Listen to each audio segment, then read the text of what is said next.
Oh yeah. Hi guys. It's me. I'm back again. It's Chris Sandeman here. Ostensibly from Sandeman's New Europe free walking tours, but more recently live streaming with Sandeman's Live. But at the heart of it, I'm still just Chris Sandeman. Tour guide, live streamer, and we're doing a little bit of an end of the weekend live stream right now, and I am up around Tompkins Square Park, just north of it, just over to the side of it. Actually, I'm gonna walk by it in a second, and I'm heading down to South Street Seaport. I'm gonna do this for the next 45 minutes, maybe an hour. And if you want to know exactly where I am on your Google map right now, you'd go to 9th and Avenue C, because I'm still in Alphabet City, east of the regular avenues, 1st, 2nd, 3rd, 4th, all them jazz, in what Tom Delgado describes as, A for all right, B for brave, C for crazy. I'm on Avenue Crazy, D, Avenue Dead. That's from back in the 70s and the 80s when this was a rougher time. And hey Teague, hey Michaela. My goal right now is to not talk the entire time. I'm a prolific talker. No one ever accused me of being concise or brief by any means. Hey Rebecca. My goal is to try to share with you guys some of the sounds of the city over the next hour. Hey Shannon. And you know, chime in every once in a while, say hi, but really I want to catch noise if I can. I don't know if this amazing little microphone is going to let me catch so much noise, or if it's going to block it all out or not, but we're going to do this. Before I start up, I just want to say thank you to the amazing live streamers that we had all over this weekend. Hey Shannon sister.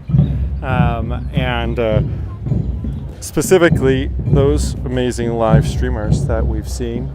Bernard was back with a great tour of Singapore. It's worth checking out. We got a little bit of lag towards the end when he went into the pastry shop. We tried to get an HD version, make it happen. But really cool. Shared a lot of personal history, which was pretty powerful. And then on Saturday, we had Gabo Candal down in Buenos Aires with a Spanish language visit to Buenos Aires, much like his last week. Same kind of route, but a little bit different. Hey Jill, hey Bar. Then in the evening, Shohei took us up to the God of Rice's main temple for all of Japan. Over 1,000 temples, or excuse me, shrines, different thing. Shrines for sure, over 1,000 shrines, and this was the main one for this guy, Fushimi Inari and his fox messengers. And then earlier today we were in Buenos Aires with a bunch of you guys. Shannon was there, Bar was there, and that was really a lot of fun as well. Reza was there. Hey Reza. Hey Cynthia. Hi to Buenos Aires. So if you guys still want to spend some time live streaming today, I'm taking you to New York City right now. That's where we are. We're going to walk for the next 40 to 60 minutes, and I won't do much talking after this initial bit, but I wanted to promo what's happening on Tuesday, because we can't go a whole week without a live stream. So on Tuesday, I am actually going up to Mystic Seaport, Connecticut, close to where I kind of grew up. And then we'll be there during the earlier part of the day. I think 2 o'clock is what I'm going to go with on that pop-up. And then be in New Haven, Connecticut, where I lived for 6 years. I went to university, and we're going to go to the New Haven Green, where my ancestor, crazy religious fanatic, invented a religion called Sandemanianism. You can Google that and Wikipedia that, it's true.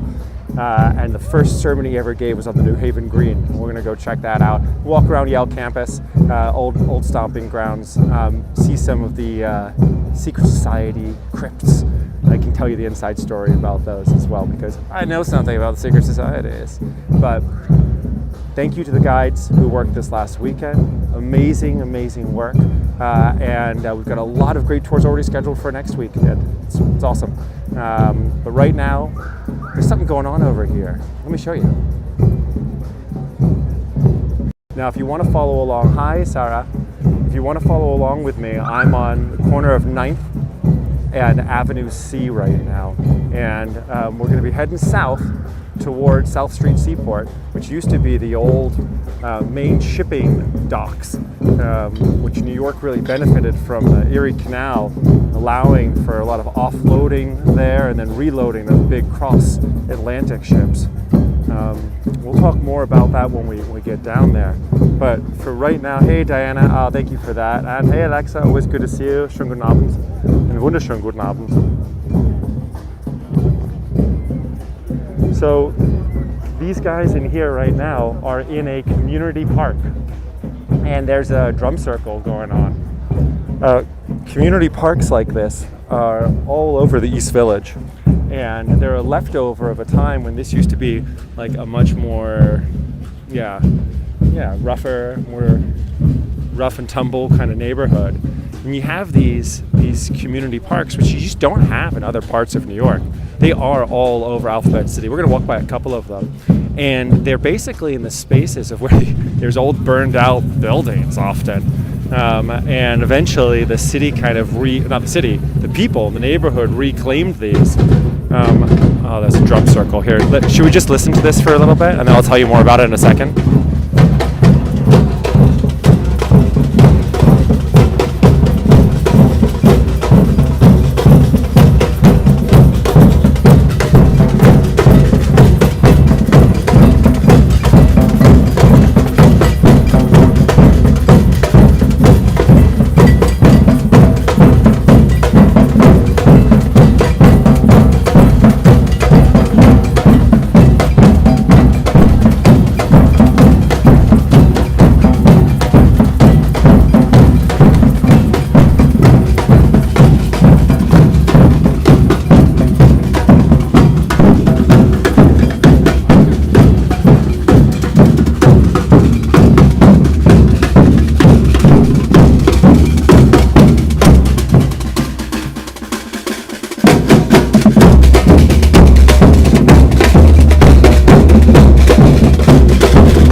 We could have hung out there for an hour, I feel like, and just watch those folks go at it. But there's so much more stuff for us to randomly discover right now. We're gonna have to keep moving. But how cool right there. That's New York though for you. There's just stuff going on. And people are so pent up and ready to like get out. Like they're just ready to go. You know, it's like Pamplona's bulls, ready to run. I actually woke up super early this morning. I thought that I was gonna take you guys around a whole nother area, to be honest with you, and do a sunrise walk this morning like I did back in Charleston. But and I woke up because people were being so loud on the street. It's like 3 in the morning in East Village in Alphabet City. And instead I worked on videos. Did a lot of video editing, as one does. So that back there, community garden, we're gonna walk by a couple more of them as we go as well. It's a Alphabet City kind of thing. And once like the city started to come back in this area and become more affluent, started to become more gentrified, there was a real battle and question as to who owned those parks. And all these squatters' rights questions came into effect. And in '88, there was like a riot over at Tompkins Square Park, which we're gonna walk over towards a little bit. Sorry, Stephanie, it's right here. I actually have double masks, but there was no one right around me right there, and I've already gotten my vaccine.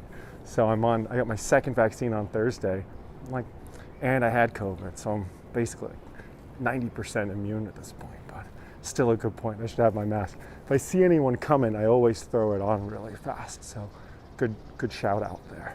All right, well, enough of me talking and looking at your face. I want to show you guys the street. As I've just turned down 7th Street and I'm heading towards Avenue B. My loose plan is to walk down Avenue B and head south on it as we move towards South Street Seaport.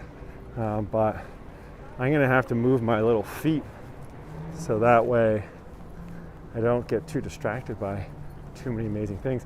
Here's another one of those community parks like I was just saying before.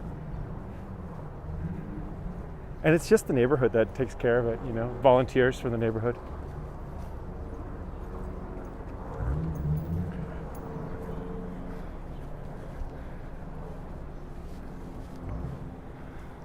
See, the trees are really coming out now, really in bloom.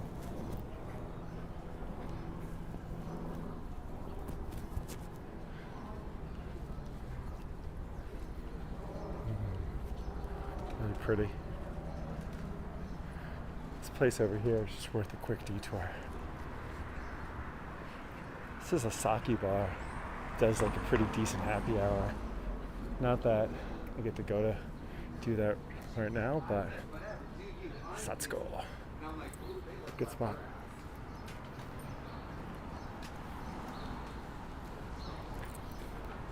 They have food as well as just booze. Oh, hi, Kristen. So, for folks that are kind of stepping in, hopefully these trees right here were dogwood, I'm pretty sure, by the smell of them. The white flowered ones, bar, to answer your question. But we would need Jim Gresham to step in to be the arborist. We've got Alexa with us, and Alexa can hook us up with birds. Maybe she can do trees as well. All right, I'm trying something new with my microphone, and I've put it on my hand like this, because this is usually the hand I use for my gimbal. So let me know if that's working and you guys are able to hear this mic. Yeah, the pink ones, pretty sure they're a cherry blossom, a sakura type of tree maybe, but maybe not, I don't know. So you guys have been on a couple of tours with me already in this neighborhood. You've seen this amazing bar over here before. Should be Horseshoe, Anchor Bar's in New Haven. We're gonna see that one when we get up there on Tuesday, but the Horseshoe Bar in there, famous bar, it's been in a lot of movies. Jessica Jones, kind of sat up actually on this fire escape and stared down at that bar to see Luke Cage, another action hero guy, hard at work there. Bar blows up, Luke Cage survives, not a scratch on him because superhero, right? That's what happens there. But this is also where Crocodile Dundee out in the East Village. He goes in there and he's talking to transvestite at the bar, and like that scene takes place inside there. This is also where in Godfather 2 someone gets strangled, I'm pretty sure.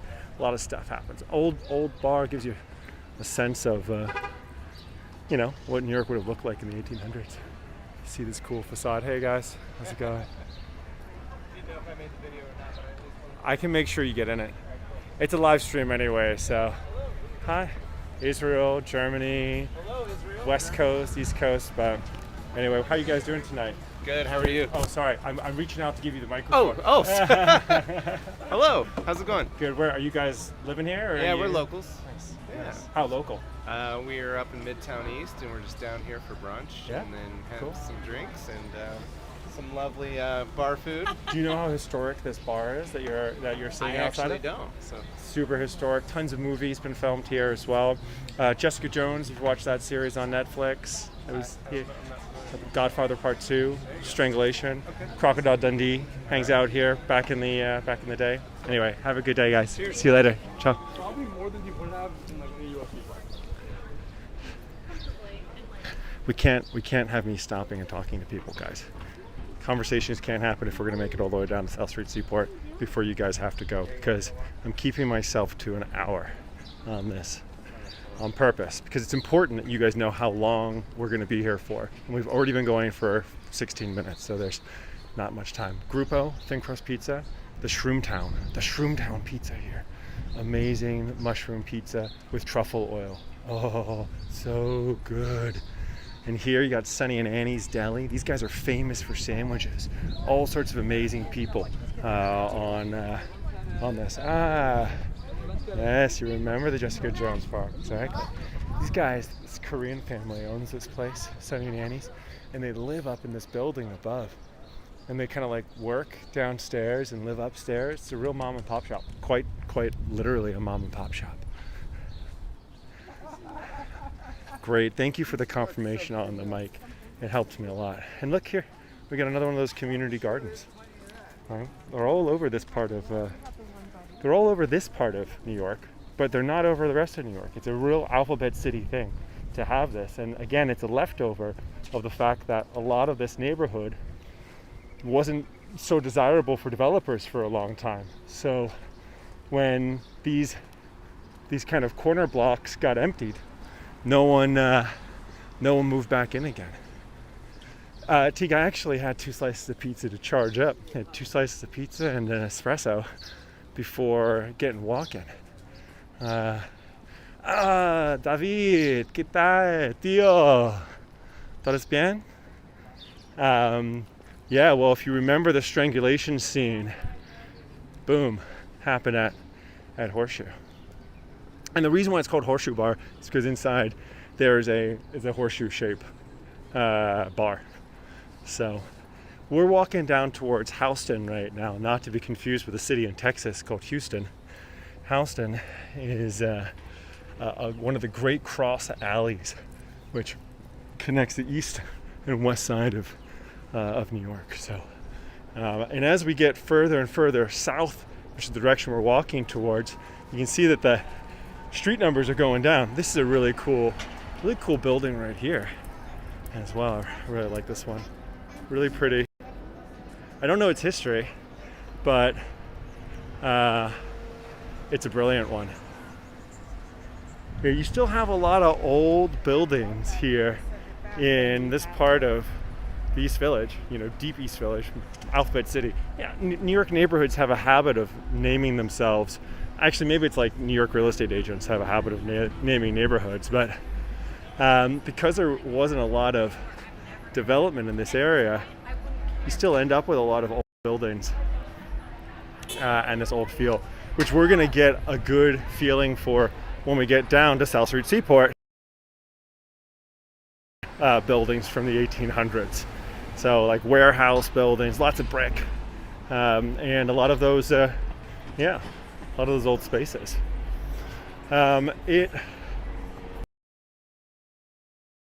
Street right now. Definitely a new New York now that that's been legalized. So mixed mask usage, but more and more people are completely vaccinated. So I understand why that might be the case. Here, why don't we head down here this direction? Now I'm going to start taking advice from you guys. I can basically, I've got a lot of different ways to get to Rome. This is just one of them. We're out having some brunch. Hey Lupita, ¿qué tal? Lupita is my friend from Mexico, although we've just met recently, and it's great to have her on. We are planning our Chiapas, Mexico live stream, which one of us is going to have to do. I'm not sure who it's going to be, but it might be you, Lupita. Alexa, yeah. These buildings, like, these guys don't really count as brownstones, I think, and someone who's more of an architect person can speak to that better than I can. You have a lot of this brown stone, but when you think of a brownstone, you're usually thinking of like a multi-floor building where each floor of the building ends up being kind of an apartment or, you know, a residence inside of it. And these are more apartment buildings. Not a lot of elevators, although that's typical of brownstones as well, not to have elevators.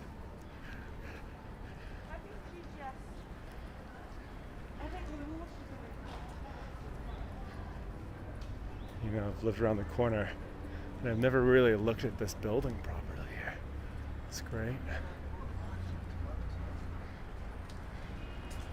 It's the Holy Redeemer Nativity Church. That's just me reading the sign on the front. Iglesia Santísimo Redentor Natividad. But it's beauty.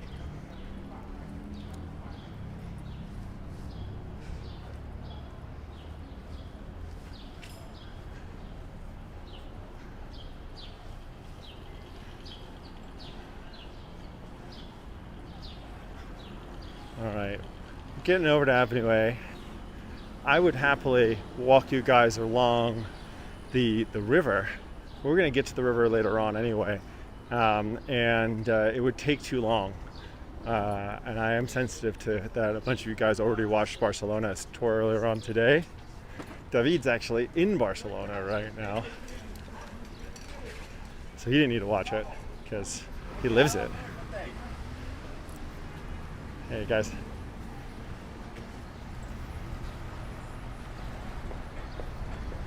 Now, as I go along, can I ask you guys a question? Just give me some feedback, because I'm learning as I go as well. Would you prefer, as I'm walking forward, for me to keep the camera more or less pointed forward? Or are you okay with me kind of tilting it to the side and walking like this at times as well, to kind of show you other spaces around me? Or is it disorienting and does it make you feel seasick to walk sideways like that? Just let me know.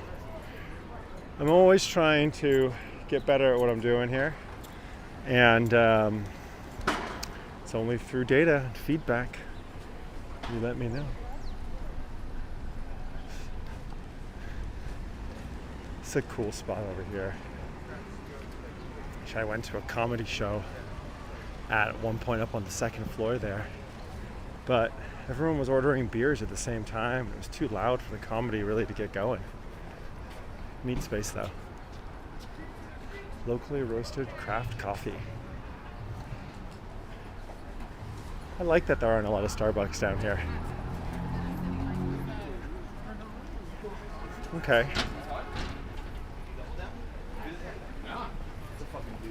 Great. All right. Thanks, Alexa, Shannon, and Diana, for the feedback there. Very useful for me to hear that. No. Yeah, bars are open. It's Union Market across the street. If you are in a bind and you need something quick, it's a good spot to pick up some food. This place over here, I just walked by it, it's closed. It's actually really sad. I've seen a lot of places that are closed, and I'm not sure if they're permanently closed or just temporarily closed, but the library, this spot, famous for strong drinks, closed. Bolton and Watt also closed. And you can see it's been tagged up quite a bit. They've been closed for a while, probably. Pandemic closed. Should we walk by Katz's Deli real quick? I'm not a huge fan of Katz's, but it's an interesting spot. Why don't we walk by Katz's and we'll head down that way. So what I was saying before is that I don't want to talk too much, although it's hard to twist my arm to get me to stop. Hey Ross, how was the day? I'm sure Mom and Pa were happy to see you guys. As I'm going, please say, Chris, head down this street or head down that street. I'll do it. As long as I'm kind of heading south and east, it's great. This spot here, the Punjabi Grocery and Deli, this is a awesome place. Pak Punjab is like taxi drivers' favorite local spot. And you go in there and you get just beautiful samosas. I went there with my good friend Ali Shirazi once, who lives in Pakistan, in fact. Lives in Karachi.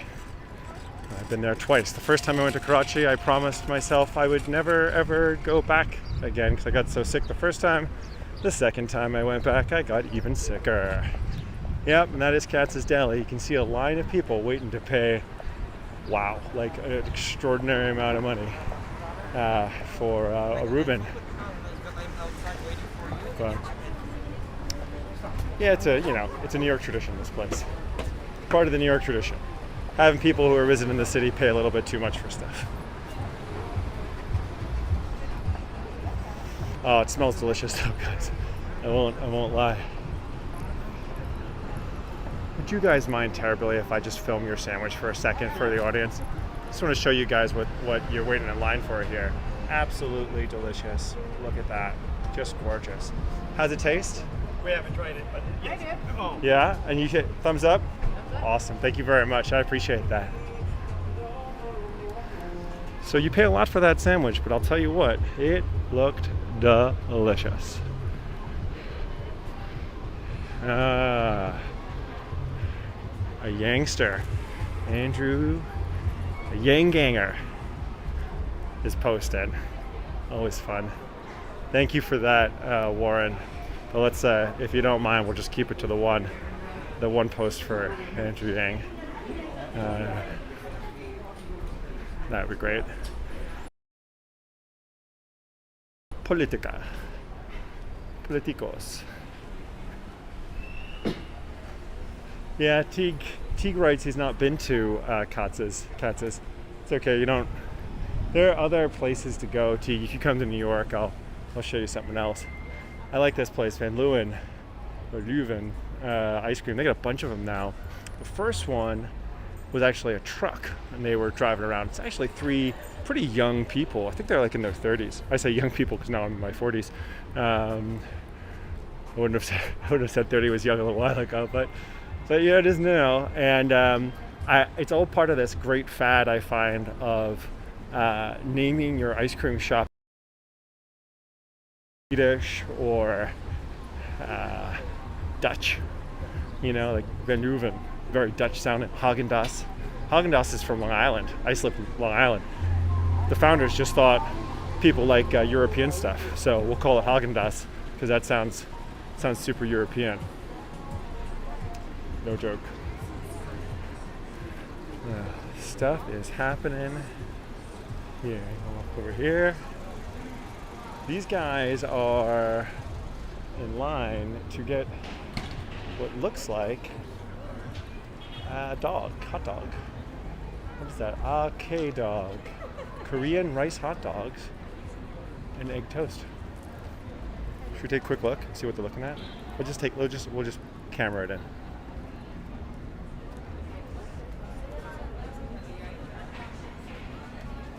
Yeah. Worth the wait. Worth the wait.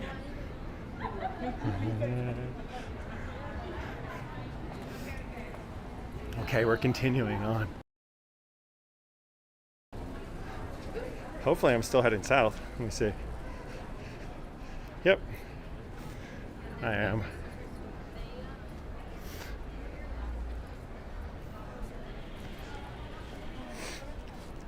Jill, I'm not throwing shade on cats. Just, I mean, it's a value for money proposition question sometimes. For me, New York is not a deal, right? There are oysters, oyster happy hours. We get so many oysters being produced in Long Island.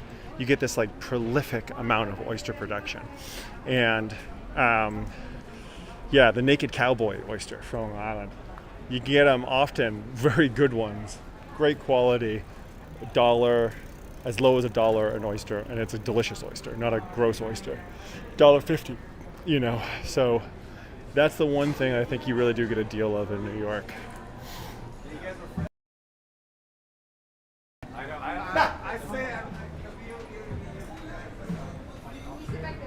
Oh.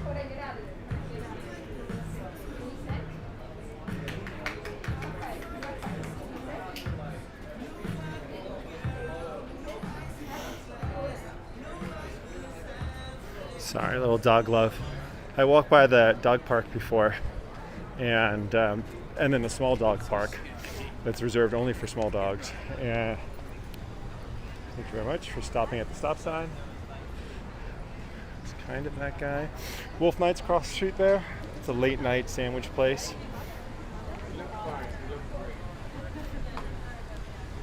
I love how if there's an open space in New York, you tend to get graffiti. So, oh, those two dogs bar? Yeah. They were really sweet. They were like, you know, they were clearly catching up for lost time. I didn't get the camera on them fast enough to show you one of them having its nose up the other one's butt, like halfway up the snout in the butt. Oh, this looks good. Chicken and fries.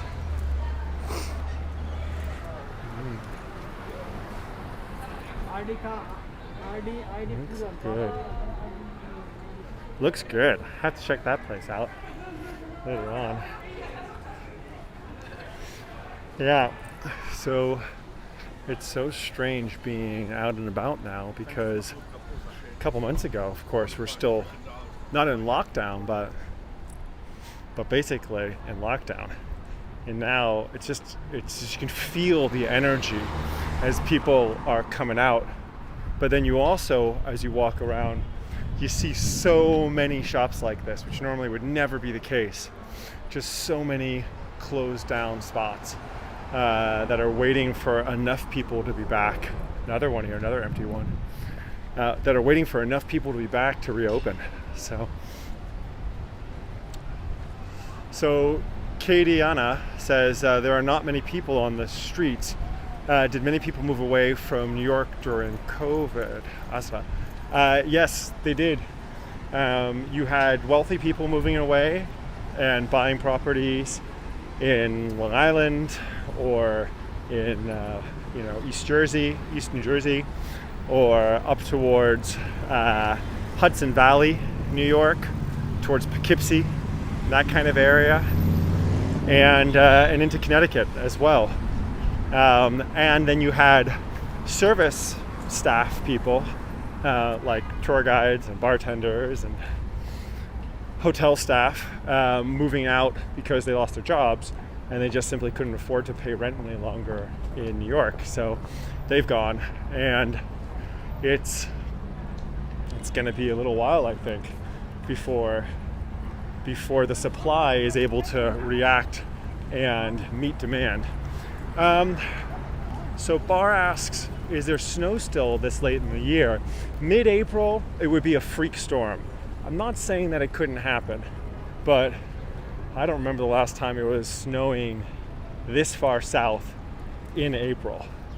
Like in New Hampshire, you'd get a for sure snow in April sometimes, but not so much here. And Alexa asks about Staten Island. No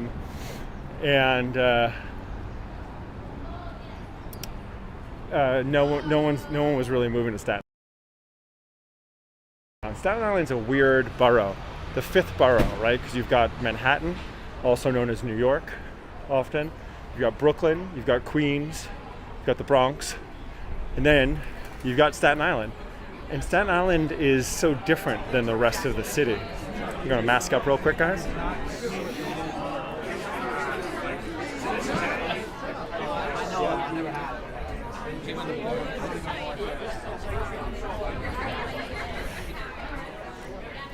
And mask back down. You know what I just noticed with that space, and I'll talk about Staten Island again in a second. There were so many senior citizens there. And that's the thing, is that older people who've gotten vaccinated first are the first big wave of tourism right now. And they're just not afraid. They're out drinking at the bars. Everyone's standing together as if they're, getting ready for a rugby match, and they're in the scrum. So Staten Island, it's politically very different than the other boroughs. It's very conservative compared to the other 4 boroughs. And it also, the geography of it, it's an island connected by both a ferry as well as bridge. But it's like a lot of single story houses. It's sort of like, imagine the bungalow sprawl that you'd find in Los Angeles, where you can see for miles because there aren't a lot of tall buildings in a lot of the city. And it's like that in Staten Island as well. Pete Davidson and Colin Jost on Saturday Night Live are both from Staten Island. I think they're 2 of the more liberal people probably that came out of Staten Island, as the case may be. Middletown, Orange County, Diana. Like Orange County, New Jersey, right? Isn't that Orange County? Help me out. I'm a tri-stater. I'm a Connecticut boy by kind of orientation. Hence why I really want to go back to New Haven and Mystic Seaport and show you guys a little bit of Connecticut. But I think Orange County is upstate. There is an Orange in upstate. Yeah. Huh. Go figure. That's how much I know. I've got family in Rosendale, near Kingston, and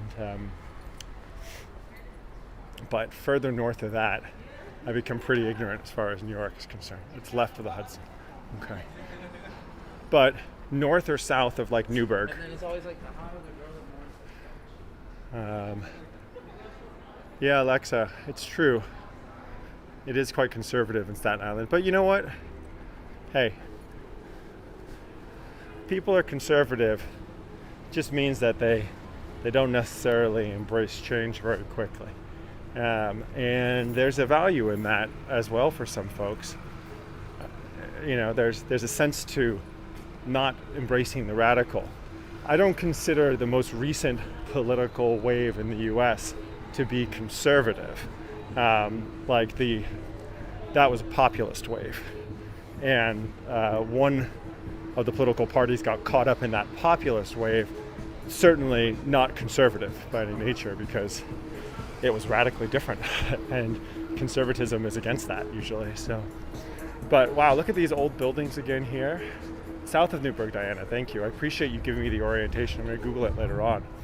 So I'm just going to stand here for a second, and I need to know, do you guys want me to keep going straight ahead towards that building with the cupola? Or do you want me to go towards the right? Bye, Shannon. And walk down Allen Street, which is a larger boulevard instead. I'm just going to look straight ahead or to the right. I will not go to the left right now because it'll take us further away from South Street Seaport. So I know you guys are like 20 seconds behind me usually, because even though this is live and in real time. Thanks, Ross. Tell Nikki I said hi back again. Anyway, we can take a look at these buildings, and I can tell you something about the outsides of them. These fire escapes, they need to be checked relatively frequently to make sure that they are safe. If you're a building that's under 6 stories, you might have a fire escape. If you're over 6 stories, then you'll have a stairwell inside and usually an elevator, because I think that 6 stories is the legal limit not to have an elevator. Michaela says right, we're gonna go right. Thank you for playing.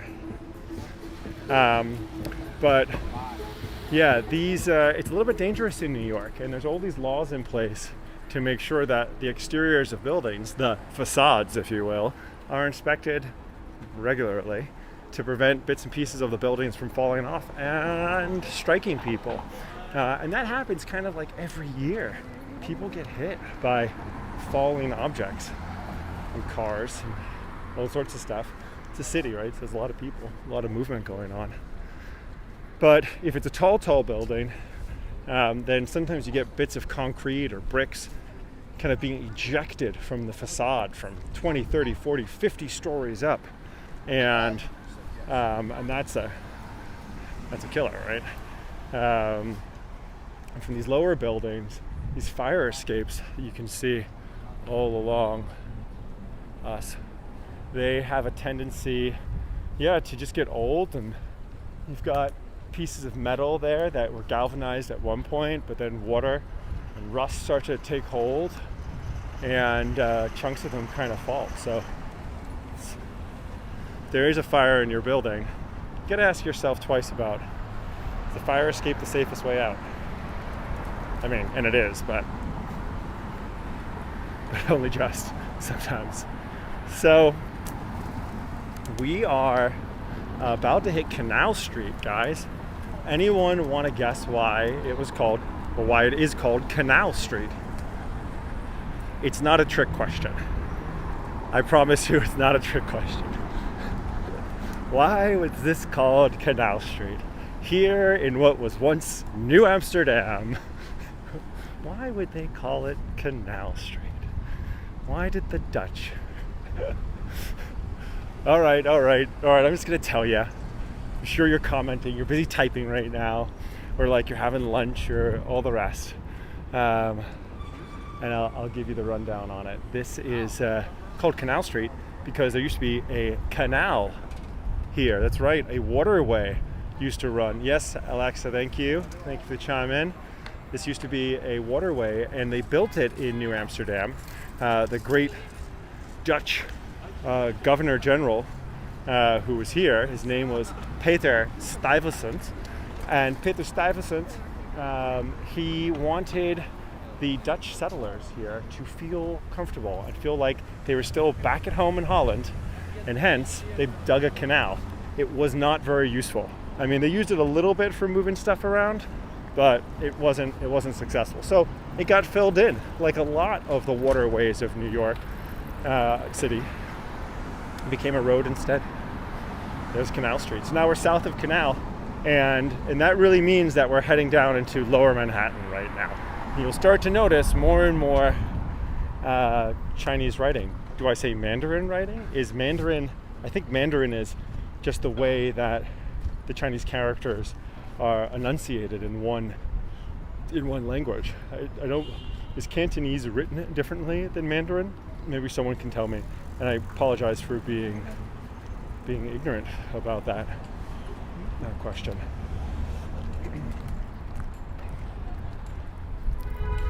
Why don't we go through Chinatown, which used to be also Little Italy, but kind of evolved. Oh, it's a good point, actually. Before we walk into kind of over in that direction, just one quick look here in the difference. And you can see the Manhattan Bridge. Yeah, which means that the Brooklyn Bridge is just kind of over like that way right now. We just can't see it because it's behind these buildings. Maybe we'll see it later on. But Manhattan Bridge, one of those bridges which connects Manhattan to Brooklyn. And north of that one is Williamsburg. Not going to get run over. It's a key part of live streaming is don't get hit by a car. Yeah, Alexa, both are technically Chinese. I think so. I think it's an accurate statement. Hakka, it's like another dialect I know. This is kind of neat. Sorry, I have to show it to you real quick. I think this is kind of fun. Zoom out a little bit. Deli and grocery, now serving dim sum. Very colorful. I would totally get dim sum from this pig. Like, hey man, what do you got in there? He's like, oh, my children. Oh, dude, you're selling your children? Like, gotta make a living. It's New York. Yeah. Goodbye, yak. If you haven't seen the Yak and Yurt promo on YouTube, then please make sure you go and check it out. We had a fan film. It's a spoof of our tours, and it's from Genghis, who does a Yak and Yurt tour in Ulaanbaatar, which is the capital of Mongolia. We're not actually doing this. It's not a real tour, but it's definitely a wonderful spoof. And if you guys make any spoof films, and we'll make the thumbnail for it, and we'll put it up if it's good. And if it is good, then if it's great, I'm going to send you a gift of a Sandeman's New Europe umbrella. As it turns out, right before the pandemic, planning for a huge year, we bought 300 of those umbrellas. Yay! So, and then if it's good but not great, you're going to get a magnet. And if it's not even good enough to post because it's really that sloppily done, unfortunately, you know what? I think we're going to go this way. Unfortunately, we will just send you a postcard. I will send you the postcard. I will sign that postcard myself and send it to you. So you got proper Chinatown through here. Like I said, a lot of this used to be Little Italy, and then as Italian populations receded, and we are going to go this way, I'm looking at my map. As Italian populations receded and Chinese populations kind of grew, Chinatown took over the parts of Little Italy that were receding. There in the distance, yeah, exactly, Ross, BMW. Brooklyn, Manhattan, Williamsburg, from south to north is how you can remember that. In the distance, we can see the municipal building there. The building with the first building with the golden kind of thing on the top. That's where a lot of the government offices of New York City are. People in New York City work. Behind that, you can see a green building, the copper top. That's the old Woolworth headquarters. And then that pointy thing in the distance, the train going over that in my head, but I guess you guys don't need me to show. That pointy building that's really tall in the distance, that's none other than One World Trade, sometimes referred to as the Freedom Tower, although they don't call themselves that. That's just something Americans call it, and other people who learned it from them. But ultimately, it's One World Trade. All right, let's go this way.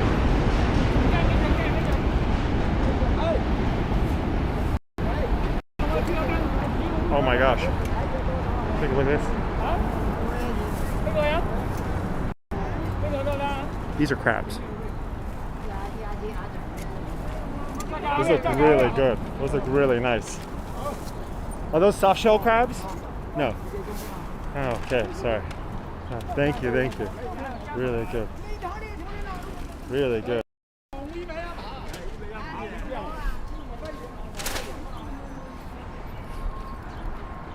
They were only mixed excited about me filming the crabs. But, oh, look at this. You can see where the crabs once were. The leftover crab. The end of the crabs. But I think the pigeons are happy about it. Pigeons in New York eat pretty well. It's the first Chinese Presbyterian church here. And we've got another little playground just to give you the feeling of Chinatown.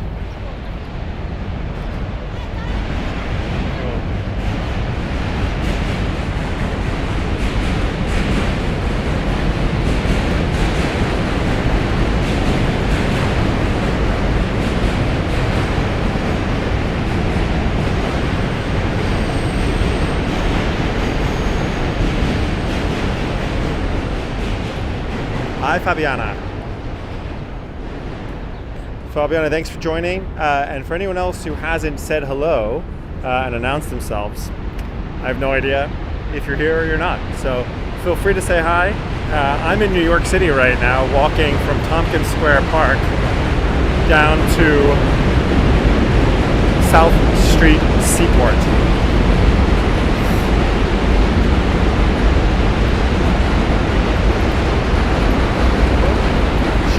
had it. She almost had it.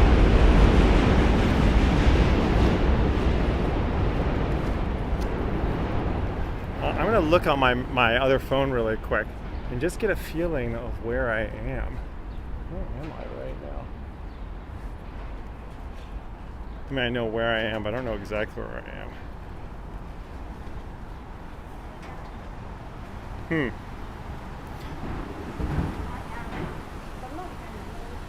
Yeah, I kind of went the wrong way. Hey, Annalisa. Montevideo. Uruguay. Very cool. Thanks for joining us. And Patty, hi from Buenos Aires. Hi back, Patty. Thanks for saying hello. Good to know that you guys are there and that I'm not here by myself. This is an interactive adventure. So please, by all means, follow along on a Google map if you got one. And I'm in the corner of Market and Madison Street right now. Whoops. Anna Lisa says go back. Oh, sorry. You hope that you can come back one day. Got it. But see how responsive I was? I was about to turn around and simply go back for you.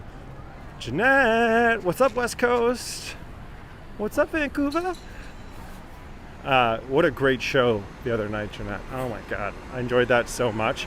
I'm not employing any of the tricks that I learned from you on this particular trip, because knowing what you guys were doing during that live stream that I watched from your David Wharton talented organization behind that musical performance, I know how hard that was to do that as a live production. You made it look like post-production even though it was live. It's just really difficult and a lot of work that goes into that that I think most people wouldn't appreciate. It's part of the reason why my parents made me take ballet as a kid for a year, because they wanted me to really appreciate ballet as an art form. And like, actually, I appreciate ballet as a sport. Oh, hello. Here's one of our favorite New York residents. He is the long-living cockroach. Thanks, buddy. Little cameo. I didn't even have to pay that guy for that. You see? Sometimes you gotta get a model release form and people want to get paid, but cockroaches, they're awesome. You can work with them, they never charge you. And we might see one of our other friends, the rat. It's a little early for the rat, but if there's a slice of pizza nearby, we could see rats earlier than we would have thought. So, still time. All right, crap, guys. We're 53 minutes into this, and I am still 12 minutes away from South Street Seaport. So, it means I'm gonna be late. I'm gonna be 5 minutes late.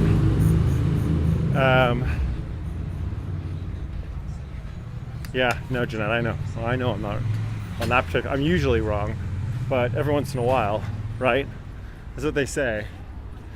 Like a broken clock, Chris is right twice a day, at least. I mean, at most.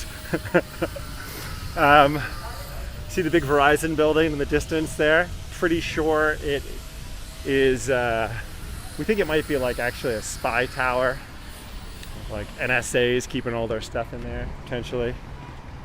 Mark and Madison, which way am I going here, guys? I'm gonna go straight, not down Catherine Street. But you, oh, cameo, it's not the rat. It's our other bridge. Right? You guys can see it. Now you know for sure that I'm in New York because there's the iconic Brooklyn Bridge. Built started I think in like 1864 and they finished it, I want to say 1886, something like that. The Brooklyn Bridge is what allowed Brooklyn and New York to finally be connected by something other than boats. And that was a big, big deal for New York because before that, New York could not, two things happened at the same time kind of for Manhattan or New York City, if you will. And the first one was that these guys in France, we're gonna cross over this way, sorry.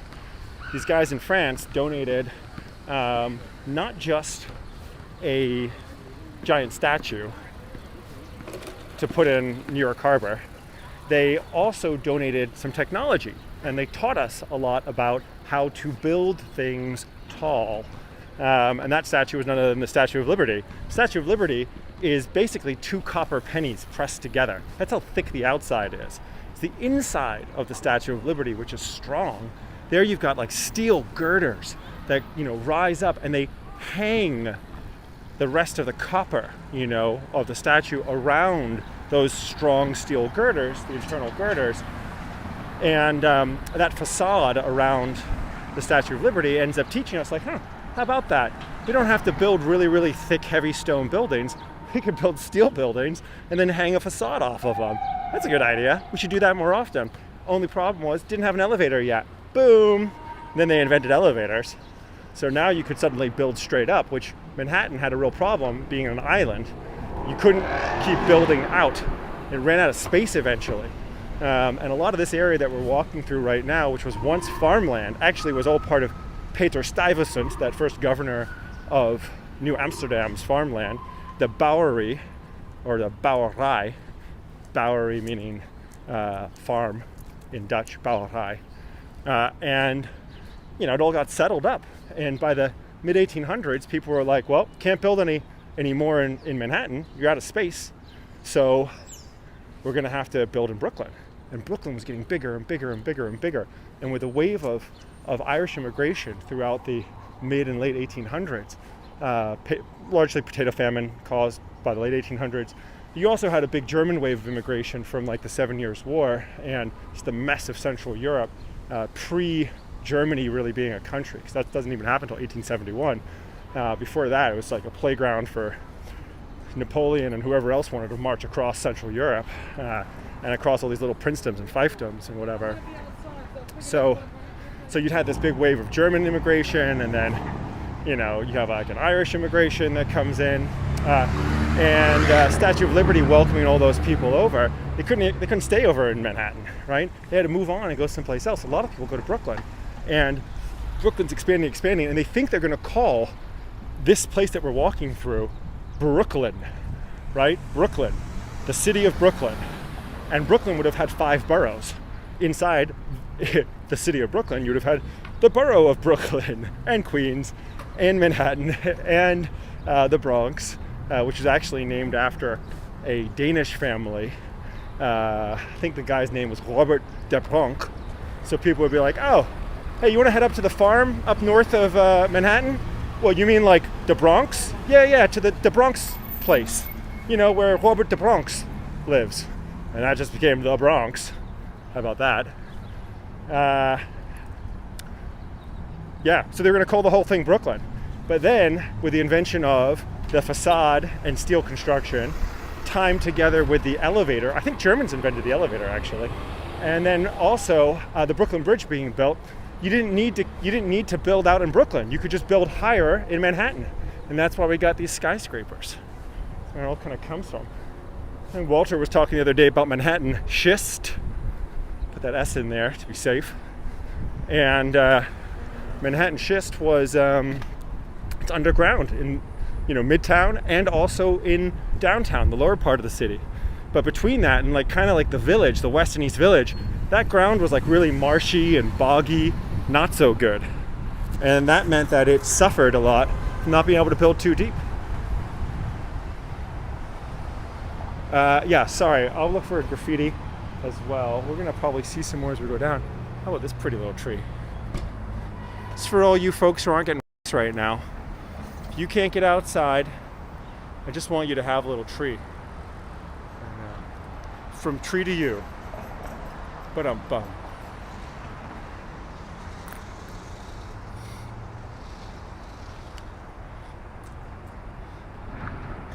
Diana confirming my story with a first-person account that her grandparents came from Ireland and settled in Brooklyn. Many people's, relatives came that way. The great Irish diaspora, and that would really power New York at a critical moment. Because see, there's this guy who was the mayor of New York. His name's DeWitt Clinton. Not connected to the Clinton dynasty of recent politics. Oh, look at this, huh? Guys, this is just unexpected. So we've got One World Trade again in the distance, and you've got the Woolworth building there with the green copper top. Actually, not even real copper, believe it or not. That is painted on because the real copper was taken down and donated in World War II to the war effort, right? But this building here is a residential building, and it is a Frank Gehry building, which is super cool. It's a super neat building. I've had friends that have lived there before, and it is not a super comfortable building. A lot of the apartments are quite small, but the view is killer for downtown. Just a great view. All right, we're gonna cross here before I get hit by anybody. One more look over at the Brooklyn Bridge. We will not be crossing today, but we will be crossing some other time. We're gonna walk underneath the Brooklyn Bridge. We're actually, believe it or not, walking down Pearl Street. And it continues as we go down. I can prove to you, I don't have to look across the street. I can look right here. Pearl Street, that's how you know.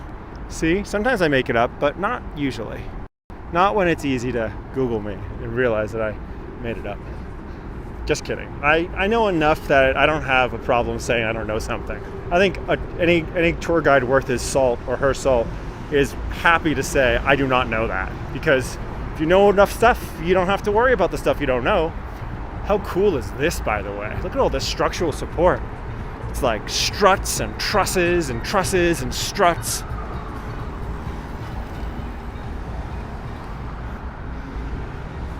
They did a lot of renovation work on the Brooklyn Bridge. I think in the 80s is when that happened to keep it structurally supported.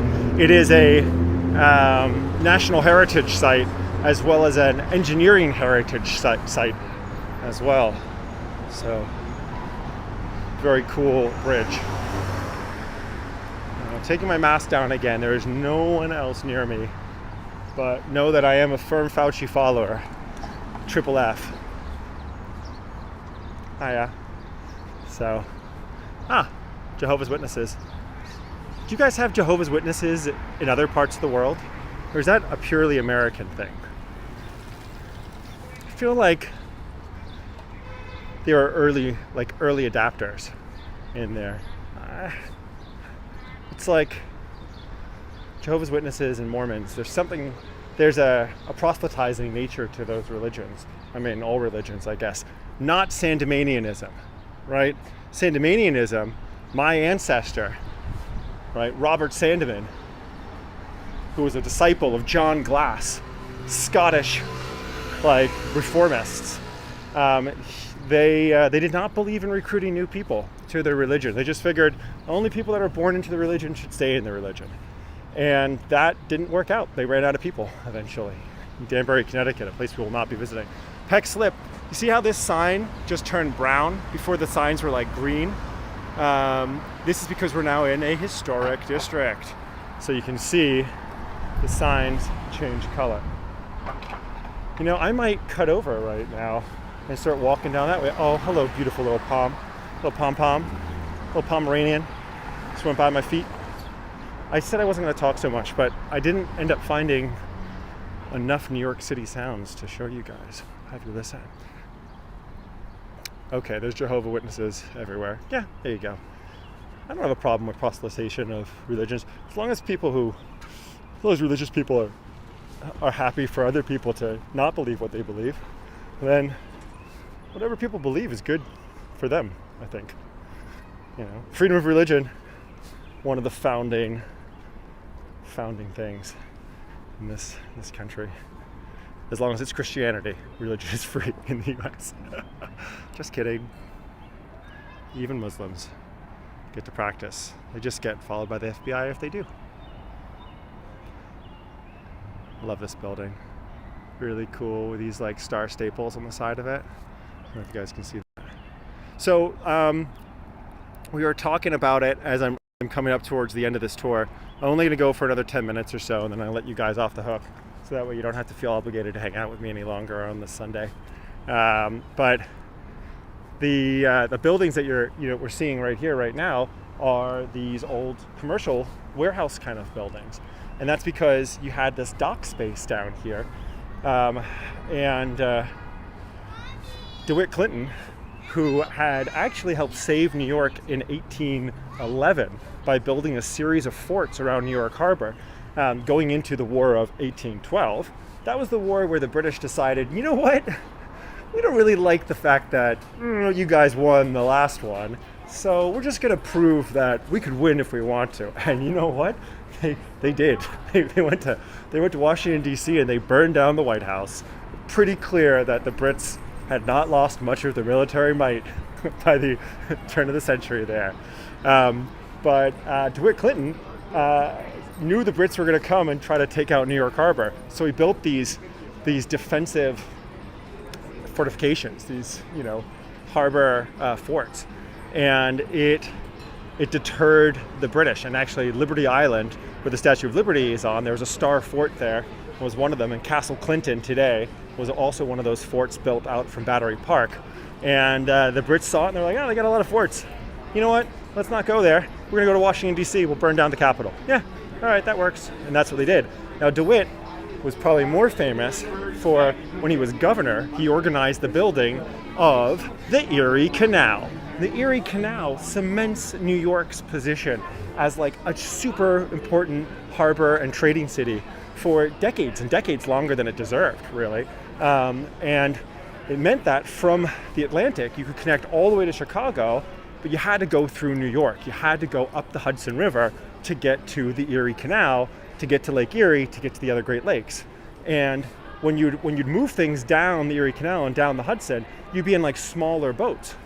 And then eventually, you want to get to like the big ocean faring vessels, which, were waiting to be loaded, and other boats, the smaller ones, waiting to be unloaded.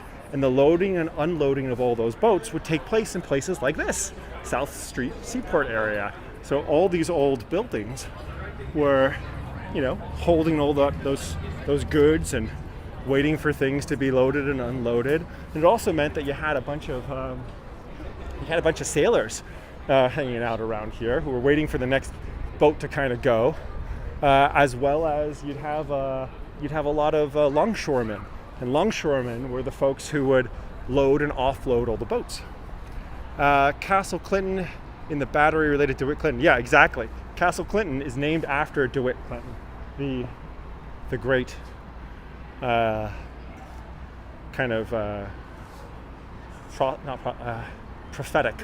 prophetic man who knew both that the British were coming in 1812. I mean, they kind of, but he saw the value of building the Erie Canal to make New York so important. And these are, unfortunately, there's some facade work here, but you get a feeling of what they're repairing. The painting that was on this side here, kind of modern graffiti, if you will, and it'll look like this one down here with the Joseph C. LaRocca and Sons shellfish and seafood. This is a great little bar here, called Salt, I think, Fresh Salt. I used to live around the corner from here. I would take you guys over to where I used to live, but it's not so special. So I do want to show you a ship, because we're talking about ships. And on Tuesday, I'm going to be at Mystic Seaport, which was a big port for the great state of Connecticut.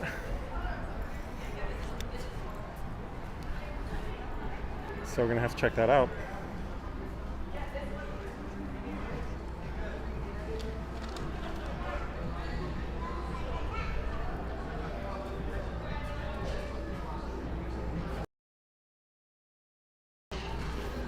A lot of new builds here. A lot of this stuff wasn't here when I lived around this area, to be honest with you. There is something around the corner that I wouldn't mind showing you. Let's go check it out.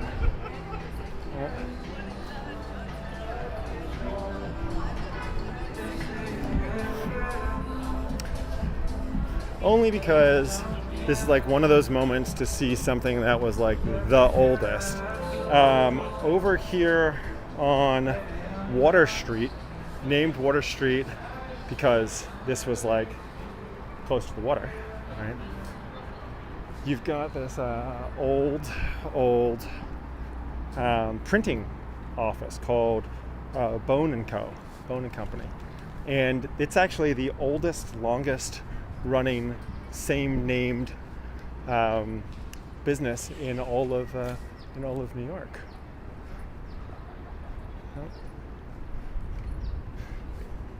This is the South Street Seaport Museum, and oh, look at that! It's unfortunately Bone Company Stationers is closed.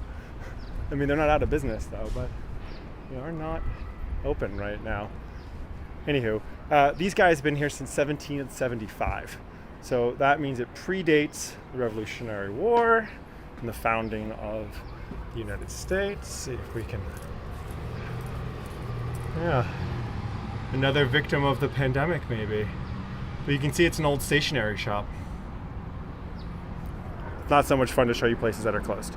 So we'll keep on going. Instead, look at this. This is Titanic Memorial Park over here. And this is the Titanic Memorial Lighthouse, which is here because there was this small sailing vessel that set sail across the Atlantic, and it ran into an ice cube. And unfortunately, it was a tragedy, of course. And this is here to, yeah, look at that, RMS Titanic. To remember that. Yeah, Ross, I'm there right now at the lighthouse, in fact. Yeah, sorry, yeah, we've got like this 30-second delay.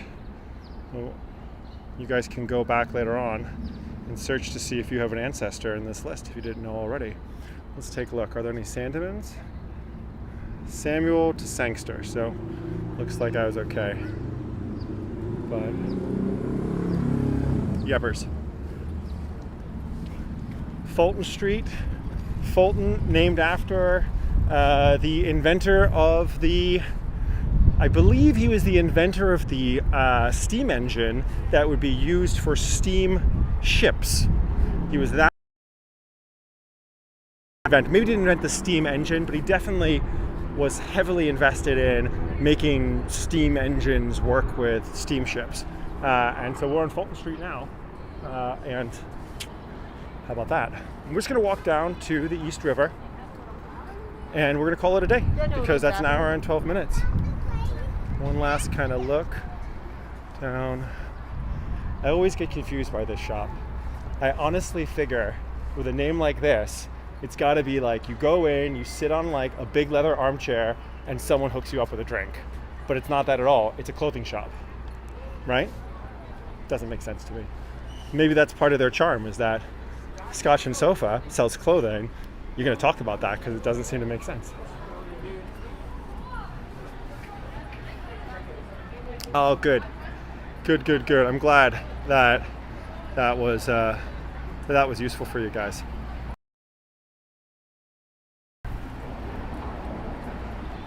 Yeah, there is a lot of character in this area, Jeanette. It's a little bit gentrified, but what isn't in New York to some extent? I mean, East Village, increasingly so, but not over by Avenue D. That's for sure. Still funky and weird down there. Hi there. All right. Well, this was my destination. This is where I wanted to get you guys to. So we'll just take a quick look at getting that feeling of what we're going to see more of on Tuesday when we head out to Mystic, Connecticut. It's not just where Julia Roberts made pizza. It is also a place that was big into seafaring voyages. And I've always been fascinated by big boats and piers. I love piers. That was one of the things I always loved about like the South English coastline. These kind of like bridges that just go into the ocean. And California has a lot of piers as well. I just find that so cool, this idea of like letting your mind travel outwards to explore, but you're really still on land because you're connected.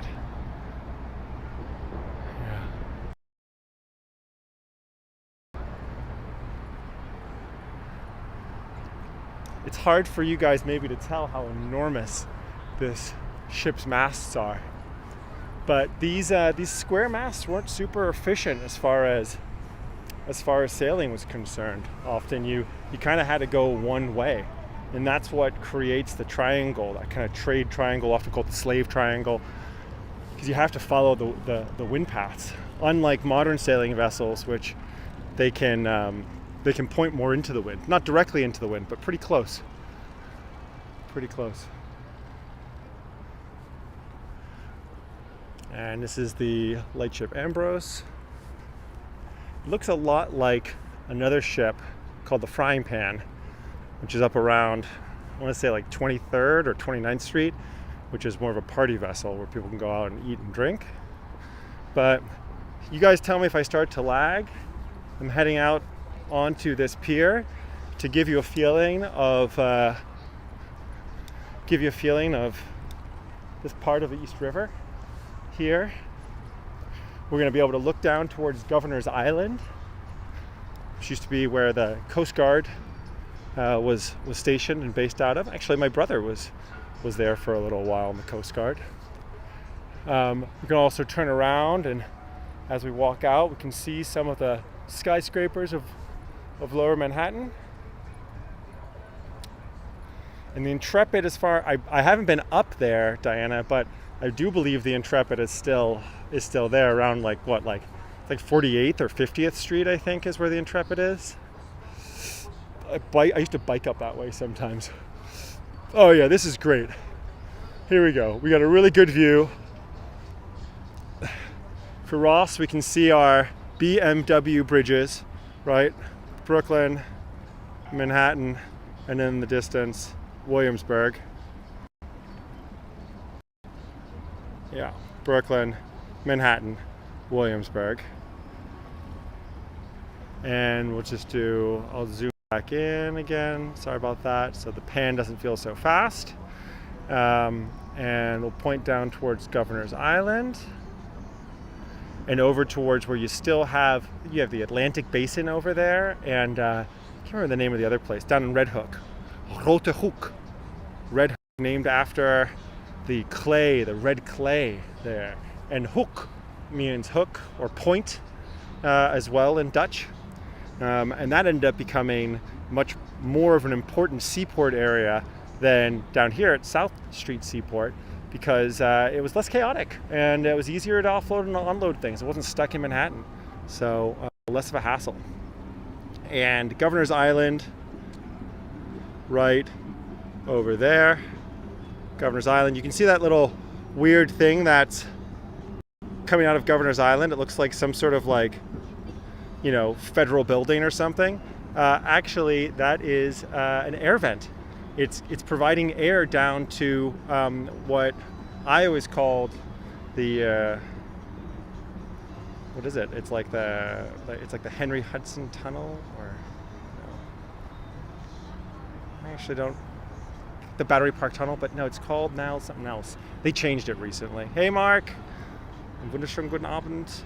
Well, the space in between Governor's Island and where that Battery Park Tunnel breathing unit is, that area where that boat's kind of coming from over there, boom, boom, boom, that's called Buttermilk Channel. And that's that space that separates the Governor's Island over into Red Hook or into Brooklyn. Has a bunch of reasons why it's called Buttermilk Channel. All kind of legends. My favorite one is that the farmers that were bringing milk over onto Manhattan, it's so much rocky kind of surf there on Buttermilk Channel. By the time they'd get across on their small vessels, you would end up, thank you, the Hugh L. Carey Tunnel. Thank you, Ross, for that. I appreciate it. It's a team. It's a community effort here.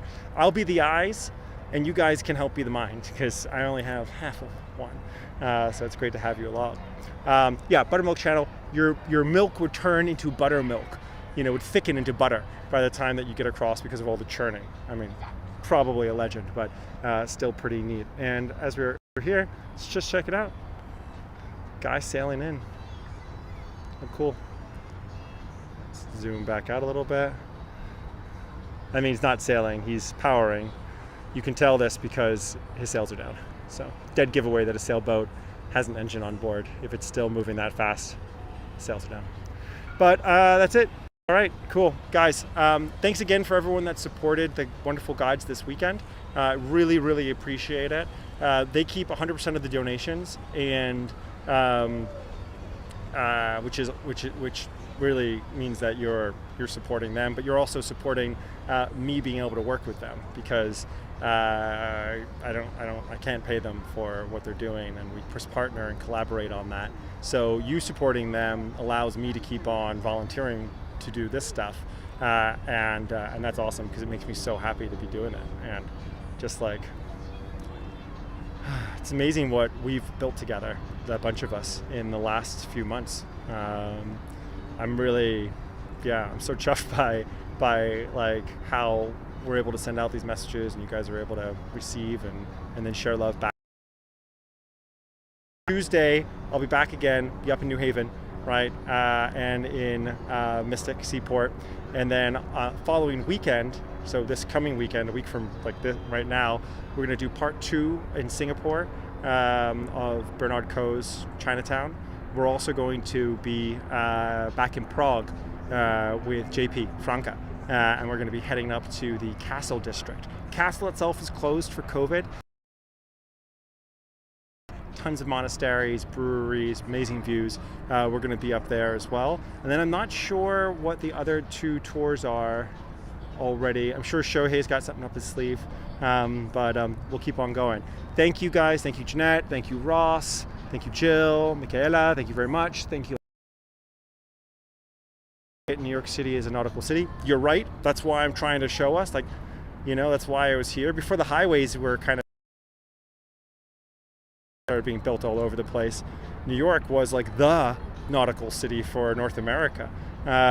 So absolutely, Bar, Vavakasha, Lalatov, Diana. Yeah, it's been great. So happy that you found us, and you've been a huge supporter and a super fan. So I'm going to stop talking and let this video just run for the last minute. I'm going to say goodbye now and just give you one last 60 seconds of looking out calmly without my voice out into the water, looking out over onto Brooklyn Heights, so tactically important for the British when they were going to take New York City, and so important for the rebels, the freedom fighters, whatever you want to call them, to defend Brooklyn Heights, because you could shoot from Brooklyn Heights straight into Manhattan and bombard the city from over there. We're just going to look out over to Brooklyn Heights and say goodbye. Mwah. Goodbye, guys. Take care. And in 1 minute from now, I'm just going to press end. I won't say anything else anymore. It's just going to be silence.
That's why I wanted to, and Diana, I wanted to let you guys hear those waves before I say goodbye. I miss the sound of the ocean.